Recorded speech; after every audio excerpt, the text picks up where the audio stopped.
Parasha Teruma, on a vu qu'il y a une progression dans le processus de libération. La première étape, on l'a vu, c'était sortir de l'esclavage. C'est la condition sine qua non pour recevoir la Torah. Il faut qu'il y ait des hommes libres. On a expliqué qu'est-ce que c'était un homme libre. Ensuite, il fallait donc sortir de l'esclavage et puis être en mesure de recevoir la Torah. On a vu que pour recevoir la Torah, il y avait toute une étape qui sont aujourd'hui sont les 49 jours du Homer, qui est la préparation pour recevoir la Torah.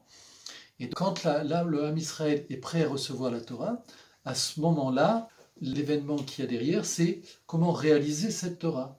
Donc réaliser cette Torah, ça veut dire forcément un peuple, ça veut dire forcément une nation, ça veut dire forcément un pays et toutes les institutions qui vont avec un pays. La justice, l'éducation, c'est ça la Torah. L'objectif suprême, c'est le Beth Amikdash. Dans la mesure où qu'on cherche, c'est que Akadosh Baruch Hu puisse régner sur terre. Que l'âme de l'homme puisse être en paix dans les mondes supérieurs, avec la présence d'Akadosh Baruch Hu, il n'y a pas de problème, il n'y a pas de Yetzer Hara. Mais que dans ce monde, Akadosh Baruch Hu puisse régner avec l'homme, c'est l'objectif. Mais pour que cet objectif soit atteint, il faut que l'homme se hisse à un certain niveau qu'on appelle le niveau de Gdusha. C'est-à-dire que Akadosh Baruch Hu peut être présent en même temps que l'homme, et l'homme peut être homme avec son libre arbitre. Et donc, bien évidemment... Ça peut réunifier le monde, en fait. C'est-à-dire que c'est le but du Beth Amikdash, puisqu'on va voir que le principe qui est donné dans la Torah concernant le Ham Israël, Mamlechet Kohanim Vegoy Kadosh. Donc, un peuple saint, une nation sainte. Donc, ça veut dire que forcément, ça s'adresse à un peuple. Donc, Israël étant un peuple, s'adresse à l'humanité. C'est pas un peuple, c'est pas des prêtres pour eux-mêmes, c'est des prêtres pour l'humanité. Donc, la vocation d'Israël, comme la vocation du Beth Amikdash, on va voir, c'est une vocation universelle. Et derrière cette vocation universelle, c'est la réparation du monde. C'est-à-dire que on a vécu toutes ces milliers d'années avec l'histoire de l'homme, avec ses crises, avec ses guerres, avec ses souffrances, avec ses maladies. Et justement, on va voir que le rôle du Beth Amikdash, c'est de réparer tout ça. Mais au lieu de réparer sur un champ de bataille, eh bien de le réparer dans le cadre, dans la mini-structure du Beth Amikdash. On va voir, c'est extraordinaire. Un petit peu, on va avoir une idée de ce que le Beth Amikdash peut représenter pour l'humanité tout entière. Donc dans Shemot, Vaidaber Adonai el Moshe lemor, Daber el Bnei Israël, Veikrouli teruma, meet kol ish, asher yidvenu libo, tikru et terumati. Veasuli ensuite migdash, veshachanti betocha. Et Hachem donc a parlé à Moshe pour dire, parle aux enfants d'Israël et ils prendront pour moi une offrande de la part de tout homme porté par son cœur, vous prendrez une offrande. On va faire apparaître des choses assez surprenantes, puisque grâce à l'analyse littérale du Or Chaim, des choses qui nous semblaient évidentes aujourd'hui, le Or Chaim va mettre en évidence que ce n'est pas comme ça. La première chose qu'il va relever, c'est Daber el Bnei Israël. Le début du paragraphe parle aux enfants d'Israël. Tzarich ladat lama ifsik bema shekadam lomar lemor. Et Hachem a parlé à Moshe en disant, parle aux enfants d'Israël. Le lemor n'est pas nécessaire. C'est-à-dire, parle aux enfants d'Israël et dis. On est habitué à cette expression, mais c'est inutile. Tu parles à quelqu'un, tu vas parler. Il y a une répétition. Parle et dire. Donc le Or Chaim relève cette répétition en disant c'est pas nécessaire, ce lemor, ce édit est superflu. Ve'adavar mouvan chez les Bnei Israël yomar, et il est évident qu'il parle aussi aux Bnei Israël. Ve'nire li aderech ma she'amru zal minyan she'omer davar lechavero she'u beval tomar she'neemar va'idaber Hashem el Moshe lemor. Le Or Chaim, en disant que le mot lemor n'est pas nécessaire et qu'il suffisait de parler, c'est-à-dire que le Or Chaim, sur la base de la Gemara, va dire cette expression lemor, c'est pour ajouter le fait que Akadosh Baruch Hu autorise Moshe à dire. Tant qu'il dit Vaïdaber Hashem el Moshe, Akadosh Baruch Hu parle à Moshe, Moshe n'est pas obligé de considérer qu'il doit aussi après le dire. Donc, Akadosh Baruch Hu dit, voilà, je te parle pour que tu parles ensuite au Bnei Israël.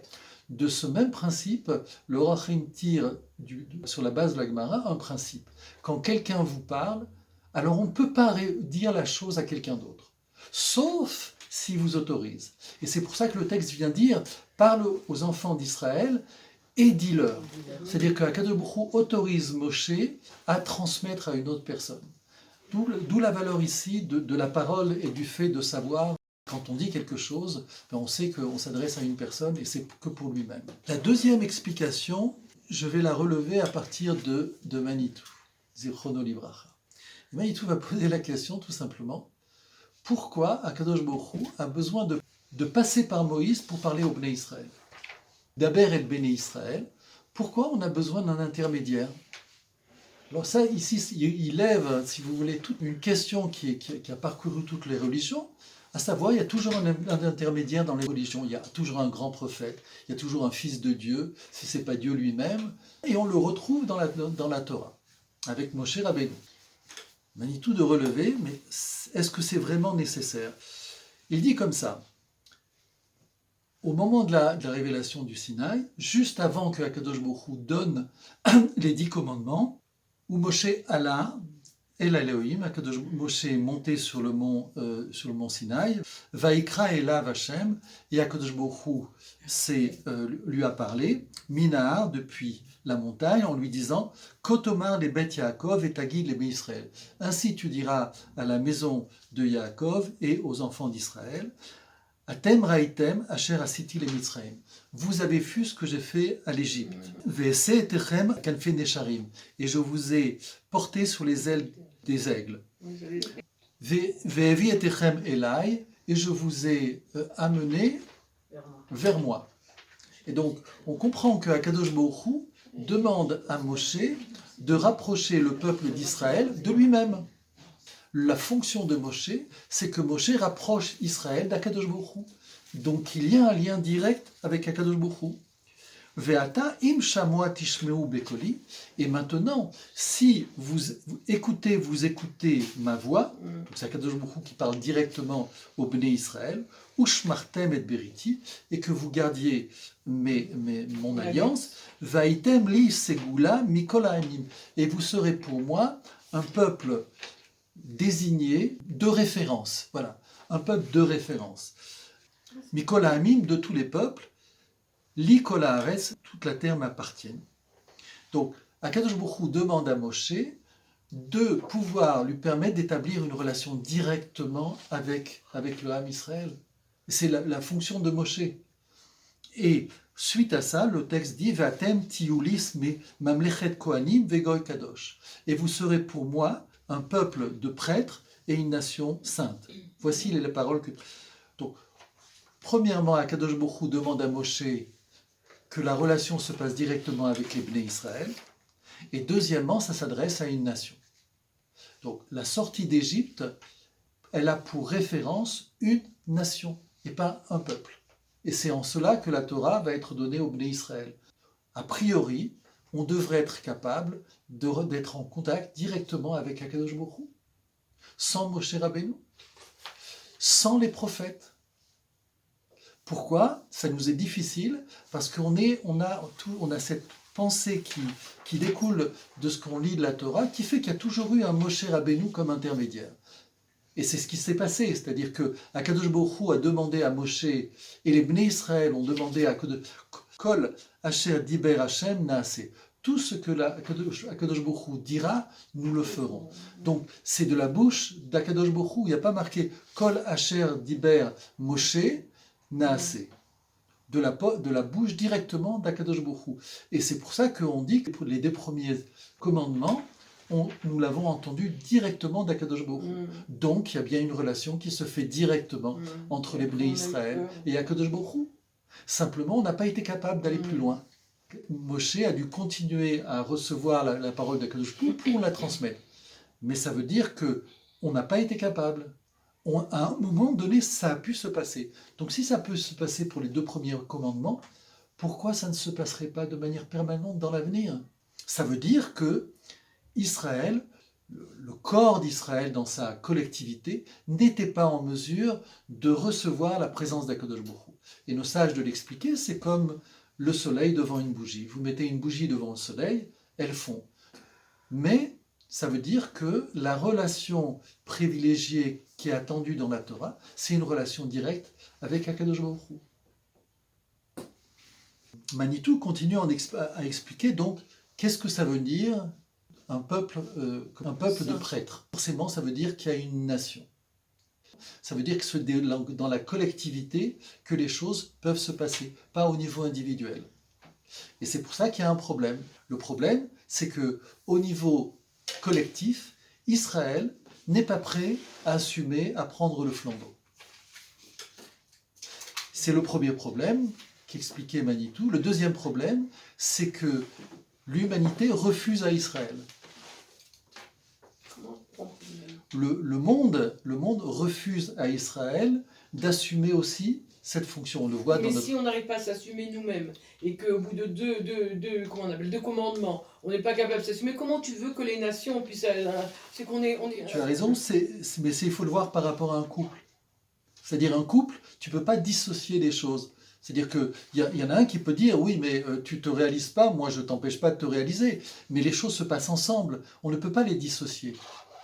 Et c'est parce que justement elles se passent ensemble que le problème est difficile.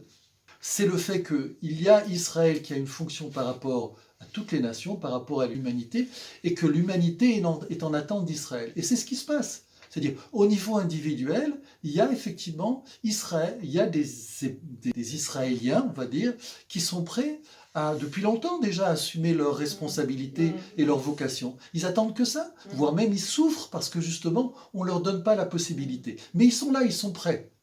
On va voir que justement, l'époque que va nous décrire le Zohar, c'est notre époque, c'est justement ces gens-là qui sont prêts, sont justement les gens qui sont le plus pauvre, le plus démuni, ceux vraiment qui sont négligés. Ça veut dire qu'au niveau collectif, on ne permet pas à ces gens-là de s'élever. C'est autre chose qui domine, on va en parler dans le prolongement. Oui, et au niveau des nations, c'est la même chose. Au niveau individuel et de certaines collectivités, on sait qu'il y a une demande, on sait qu'il y a une attente. Par exemple, au niveau des évangélistes, je ne connais pas très bien leur croyance, mais je sais qu'ils aident beaucoup Israël, ils attendent beaucoup d'Israël, et ils espèrent beaucoup d'Israël, beaucoup plus que nous-mêmes, on croit en nous-mêmes. Donc il y a d'autres individus, probablement que vous connaissez, qui sont aussi dans cette attente. Le problème, c'est que ça ne se passe pas, parce que sur le plan collectif, ça n'arrive pas à se réaliser.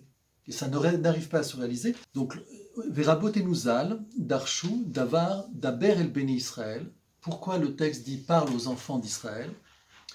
Shelo imna alehem me'erev rav, vedorshim lashon dvarot veshchara, od yidbarer besamur beofen acher.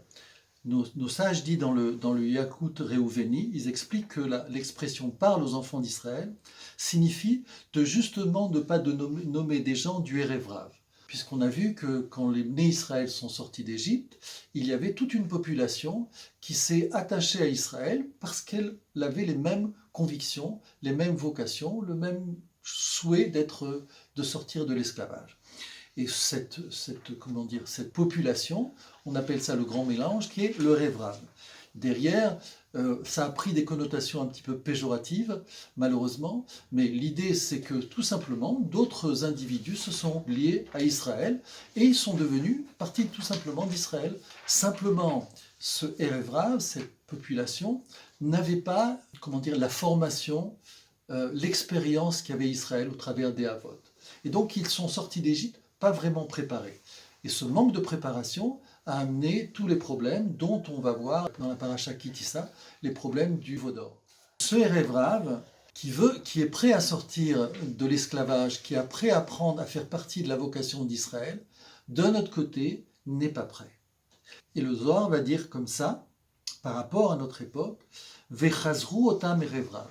Et ce même Erev Rav, c'est-à-dire cette même type de population qui a une vocation d'Israël sans y être préparée, Roïm et Israël. Ce seront eux qui dirigeront, qui seront les bergers d'Israël. Le Erevra. Tson Akadosh Baruch Hu, le troupeau d'Akadosh Baruch Hu. Ceux qui dirigent Israël, les guides d'Israël, ce sont les sages d'Israël. Donc là, le fait que le Zohar vienne nous parler du Erevra vient mettre en évidence qu'il y a des personnes qui ne vont pas être compétentes vraiment pour porter Israël dans sa vocation et qui vont faire que le pays va être dans une impasse. Et je vais lire la suite, ça va être assez clair. Veotam erevrav em ashirim beshalva besimcha. Et ce même erevrav, cette population, ce sont justement les riches, ce sont justement les gens qui vivent dans la paix, dans l'opulence et dans la joie. Blitzar, sans aucune souffrance. Bliyagon klal, sans aucune crainte. Gazlanim, ce sont des voleurs. Baalé shochad, des gens corrompus. Shehem dayanim rasheam, qui sont les responsables de la justice à ce moment-là. C'est-à-dire que... Transparent. C'est-à-dire...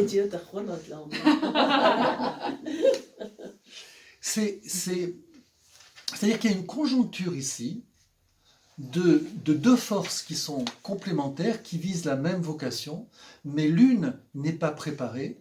Ça veut dire quoi qu'elle est préparée? Ça veut dire qu'il lui manque certaines qualités. Une des premières qualités, c'est le derech eretz, c'est-à-dire les principes moraux qui font que l'individu, avant tout enseignement de la Torah, se conduit de manière morale, se conduit de manière droite. On peut lui faire confiance. C'est quelqu'un d'honnête. Quand il y a ces valeurs-là, alors on peut avancer. D'ailleurs, c'est les mêmes valeurs qui sont données, aux sages des nations, Chassidei Umot Haolam, tous ces individus de par le monde qui sont pleinement dans le derech eretz, dans la droiture, dans l'honnêteté, dans la moralité, et on les voit justement ressortir, apparaître. En Israël, la situation est différente, puisque ces personnes-là, qui ne sont pas la majorité, ont pris le dessus, ont pris le pouvoir sur Israël. C'est ce que vient nous dire le Zohar. Ce qui nous permet de comprendre ce qu'on a dit tout à l'heure, c'est-à-dire que comment on peut aujourd'hui, en regardant la réalité, se dire que Israël, c'est un peuple de prêtres et une nation sainte? Ça n'apparaît pas. Pourtant, c'est ce qu'il y a. C'est-à-dire que au cœur d'Israël, cette chose-là est dans la majorité, bien que ça n'apparaisse pas concrètement, cette chose-là existe. Ce potentiel est là, il ne demande qu'à s'exprimer. Mais il est étouffé.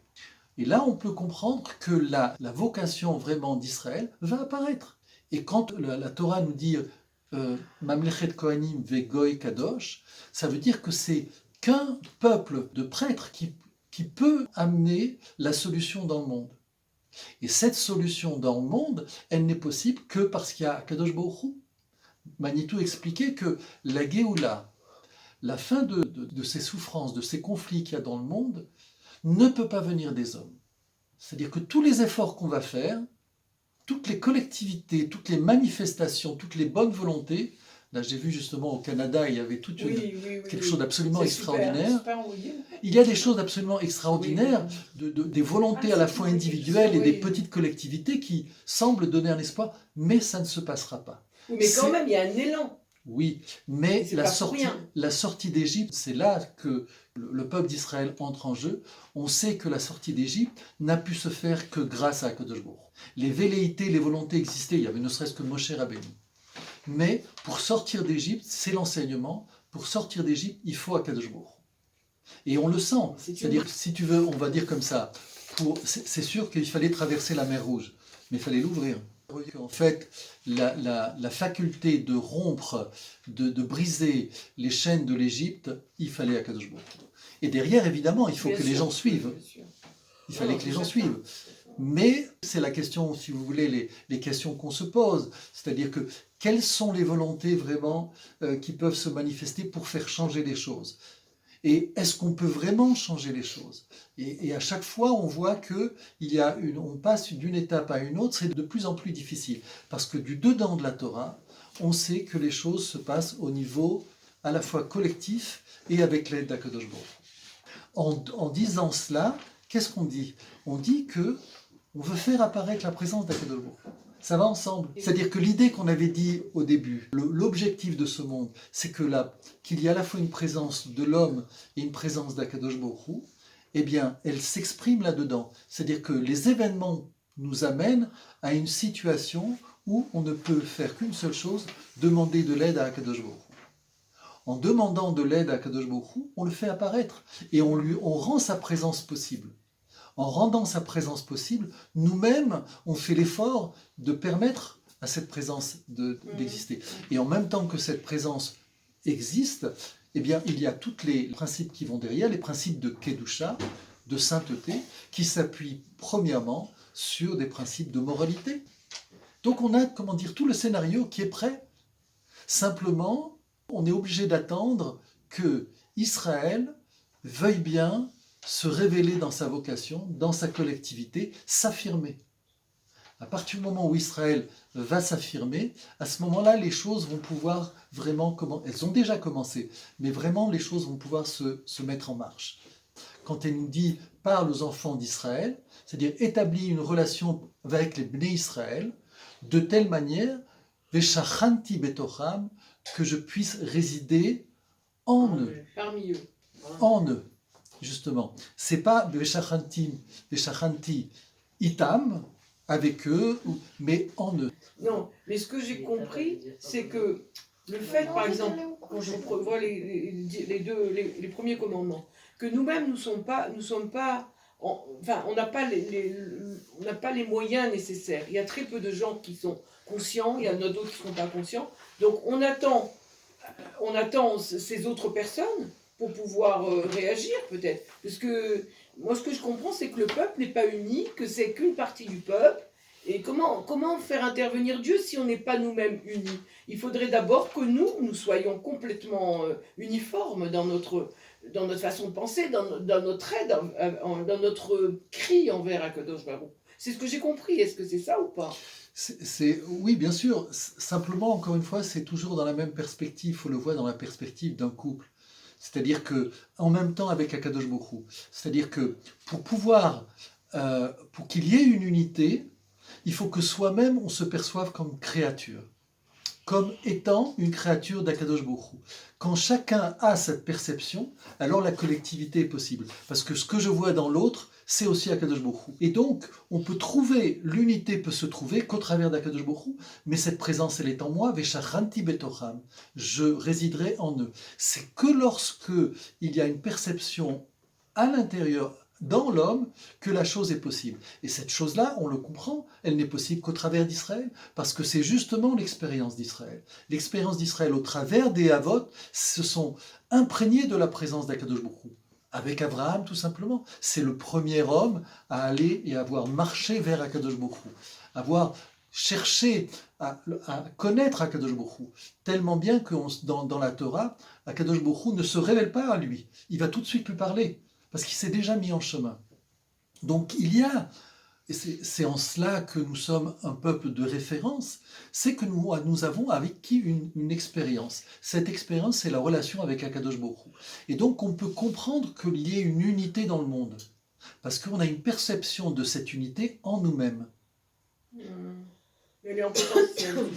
Et elle est plus qu'en potentiel, elle est dans une expérience, parce qu'on a vécu avec la sortie d'Égypte, comme on l'a dit, cette expérience de libération au niveau de la collectivité. C'est-à-dire que ce n'est pas simplement moi qui ai été sauvé, Akadosh Baruch Hu a été capable de sauver toute ma nation. Et donc, on est dans cette perspective de sortie de l'esclavage, mais au niveau d'une nation, pas au niveau d'individuel. Et ça, c'est nouveau. Aujourd'hui, c'est un message fondamental. Tout le monde a peut-être cette expérience d'avoir pu survivre ou d'être sorti d'une certaine forme d'esclavage, d'être sorti de prison. Mais qui a l'expérience d'être, en tant que peuple tout entier, de sortir de l'esclavage? Il n'y a que le Ham Israël. Il n'y a que nous qui pouvons donner ce témoignage et dire oui, c'est possible, pas parce que c'est le Père Noël, pas c'est parce que c'est un rêve, c'est de la poésie, on l'a vécu. Regarde, voilà, je te montre, je peux te donner les témoignages. À partir de ce moment, à partir où justement où Israël prend conscience de cela, et c'est là, dans la relation avec Kadosh Baruch Hu, toutes les choses se mettent en place. Kadosh Baruch Hu est là depuis longtemps. La bénédiction depuis longtemps descend, la communication depuis longtemps existe. Simplement, les récepteurs sont fermés. Mais... Ou le réceptacle n'est pas prêt. Et en disant ça, c'est aussi un enseignement de Manitou qui disait qu'on ne sort pas de la galoute comme ça. Non. C'est ça l'enseignement d'Israël, c'est-à-dire que c'est difficile. La preuve, il donnait un exemple. Il disait, regardez, on est sorti de l'exil de quelle manière, en plus, après la Shoah. Voilà Israël qui existe, et aujourd'hui, ça devient une banalité, tellement bien que même nos frères ne voient pas l'importance de l'événement, où des gens se posent, est-ce que vraiment Akadosh Baruch Hu est derrière cet événement? Enfin, c'est à ce... Mais ça vient exprimer qu'effectivement, la sortie, ce qu'on disait, c'est-à-dire la sortie de Galoute, la sortie de l'exil, c'est quelque chose qui ne peut se faire qu'avec Akadosh Baruch Hu. Et même quand Akadosh Baruch Hu intervient, des fois ça ne suffit pas, notre réalité le montre. C'est aussi repris par le texte quand il dit « Veikrouli » et ils prendront pour moi un prélèvement. Puisque l'objectif de cette paracha, c'est de dire que les Bnei Israël devaient faire un prélèvement sur leurs biens pour la construction du Mishkan. Et le texte vient dire « Veikrouli » et ils prendront pour moi. Le Or HaChaim de dire « Mais pourquoi et ils prendront pour moi ?» Qu'ils prennent. Pourquoi et? « Vaidaber Adonai el Moshe les morts, daber el Bnei Israël, veikrouli teruma me'et kol ish » Le texte aurait dû dire « Parle aux enfants d'Israël qu'ils me prennent ». C'est pas « et qu'ils me prennent ». Le Or Chaim, et sur là aussi les enseignements de Manitou, vient de dire que tu parles aux enfants d'Israël et le résultat vont faire qu'ils vont avoir envie de m'apporter un prélèvement. Et ici, c'est quelque chose d'extraordinaire. Ça veut dire quoi? C'est-à-dire que en communication, quand on parle avec quelqu'un, on essaye de susciter quelque chose chez lui. On essaye de le convaincre quelque part, mais au bout du compte, c'est que les choses partent de lui-même. Donc, on essaye de provoquer une volonté chez l'autre. Alors, voilà, j'aimerais que tu m'aides, par exemple, mais je veux pas que tu le fasses parce que je t'ordonne. Okay? Je veux que tu le fasses parce que tu as envie de m'aider. Vous vous rendez compte, au niveau pédagogique, qu'est-ce que ça représente?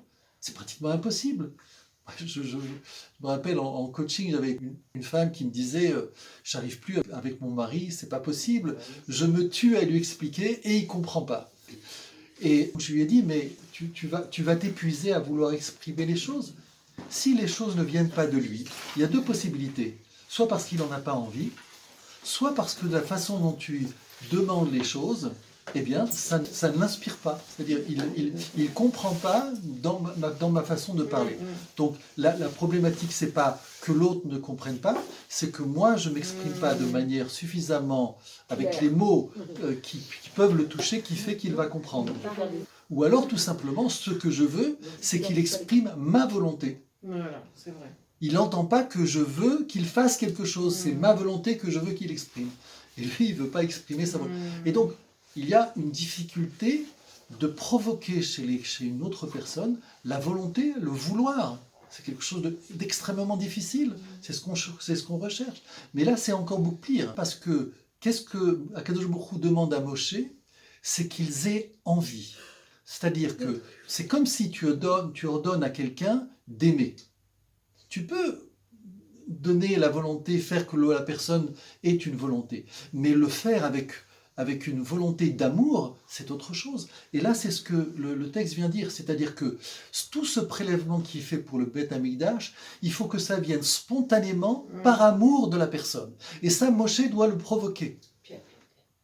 C'est pratiquement impossible, c'est extraordinaire. Eh bien, c'est ça le Beth Amikdash. Le Beit HaMikdash, c'est ce qu'on parlait de la relation avec Akadosh Baruch Hu, il s'exprime en nous. C'est dans l'amour que l'on porte et dans le lien que l'on porte par rapport à Kadosh Baruch Hu, que le Mikdash, le temple, peut se construire. C'est pas un bâtiment qui va être construit devant nous, parce que c'est très facile. C'est quelque chose qui va être construit de l'intérieur, qui fait qu'il va se poser de lui-même, qui va s'imposer de lui-même. Il va s'imposer pour Israël et il va s'imposer pour les nations. Et là, je vais terminer par ce que peut représenter le Beth Amikdash, mais avec une vision un peu originale. Pour certaines personnes, c'est pas original. C'est Newton qui est à l'origine des lois de la gravitation. Eh bien, s'est inspiré et a fait des recherches sur le Beth Amikdash, sur le temple. Et je vous lis comme ça. Dans son ouvrage L'Ancien Royaume, qui a été publié après sa mort en 1928, eh bien, Newton il a inséré des dessins avec les détails des mesures du temple. Une description du temple de Salomon. Et il y a beaucoup d'études qui ont été faites, dont justement à l'université de Bar-Ilan, où on fait apparaître que Newton a retrouvé les mesures du monde au travers des mesures du Beth Amikdash. C'est-à-dire que le Beth Amikdash est une miniature de ce qui se passe dans le monde. Newton a consacré beaucoup d'efforts pendant de nombreuses années à l'analyse de la conception sacrée et des propriétés métriques du premier temple de Jérusalem. Et je cite un des scientifiques qui s'appelle Kullhoff. Je crois que Newton était à la recherche des proportions géométriques sacrées dans la conception du temple de Salomon. Et il donne un exemple, la projection du couvercle qui recouvre la mer d'Airain. La mer de Salomon, en fait. C'est une structure dans laquelle il y avait un grand réservoir d'eau entouré par 12 bœufs qui étaient dirigés vers l'extérieur.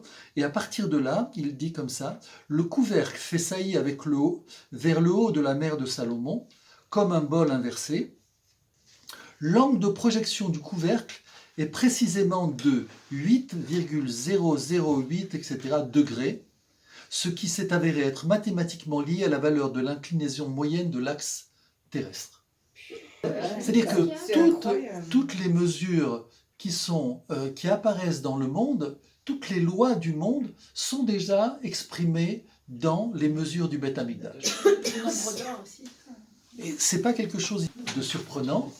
Ce qui est surprenant, c'est que Newton, qui est un des précurseurs de lois dont on ne sait pas comment il a pu atteindre ce niveau de connaissance, eh bien, on découvre qu'en fait, une bonne partie de ses connaissances sont liées à son étude sur les mesures du Beth Amikdash du temple de Jérusalem. Mais on va voir que ce n'est pas quelque chose de nouveau. Et là, je vais terminer sur un enseignement justement de Manitou, et vous allez voir. Mais c'est là qu'on voit la main de Dieu, donc. Ben justement, vous allez voir. Donc là, je vais amener un enseignement de Manitou. Mais il est évident que du dedans du peuple juif, on ne se pose pas la question, est-ce que Dieu existe ? On ne se pose pas la question, est-ce que la Torah n'est pas une révélation de tous les secrets du monde ? C'est une évidence. De la même manière qu'on sait de manière simple, en Kabbalah, les enseignements simples, on sait que la représentation de l'homme, ce sont une représentation des sphirotes des mondes supérieurs. L'homme, avec la tête, le corps, la bouche, ce sont exactement des expressions des mondes supérieurs avec les sphirotes. Donc il y a vraiment une adéquation, c'est un miroir, notre matérialité dans ce monde est un miroir des mondes supérieurs. Donc ce n'est pas une découverte, mais c'est quand même intéressant de le voir apparaître sous la main de grands scientifiques qui ont posé des règles fondamentales dans le monde. Et un des principes qui vient vraiment mettre en évidence cette présence d'Akadosh Baruch Hu dans la Torah, c'est le nombre pi. 3,14. 3,14. Le chiffre donc pi, 3,14, c'est la valeur numérique de Shaddai. Shaddai, donc Shin, 300, Dalet 4, Yud 10, donc 314. Mais les choses ne s'arrêtent pas là. C'est-à-dire que dire que un des noms d'Akadosh Baruch Hu c'est 314, qui est une formule, un chiffre dont on n'a pas de connaissance, on ne sait pas d'où il vient et on n'arrive pas à l'expliquer. On ne sait pas l'expliquer, c'est une réalité. Dans la Torah et dans les enseignements plus de la Kabbalah, on sait que Shaddai vient d'une expression qui vient de Chez Amar Leolamo Dai, celui qui a dit au monde ça suffit, stop. C'est-à-dire que le mot Shaddai, on sait que Akadosh Baruch Hu n'a pas de nom, mais on vient le nommer par rapport à la façon dont il s'exprime dans ce monde. On a vu quand il s'exprime de manière miséricorde, c'est Rachamim, quand c'est Hachem, Yud Ke Vav Ke, quand c'est de manière au niveau de la dureté de la justice, les lois de la nature, c'est Elohim, et Shaddai. Shaddai, c'est celui qui va, je lis le Manitou, cela veut dire, c'est une promesse d'Akadosh Baruch Hu, à la fois dans le domaine dévastateur des conditionnements naturels, mais c'est aussi le Dieu des limites. Dai est la limite entre l'ordre de l'expansion de la divinité et de l'expansion du monde. C'est-à-dire que l'expression d'Akadosh Baruch Hu dans le mot Dai, c'est à la fois la présence d'Akadosh Baruch Hu et de l'homme. On a vu qu'ils ne pouvaient pas être ensemble, puisque si Akadosh Baruch Hu était présent sur terre, l'homme ne pourrait pas exister. Donc Akadosh Baruch Hu a posé des limites. Et il a posé des limites par rapport à lui-même et par rapport à l'homme.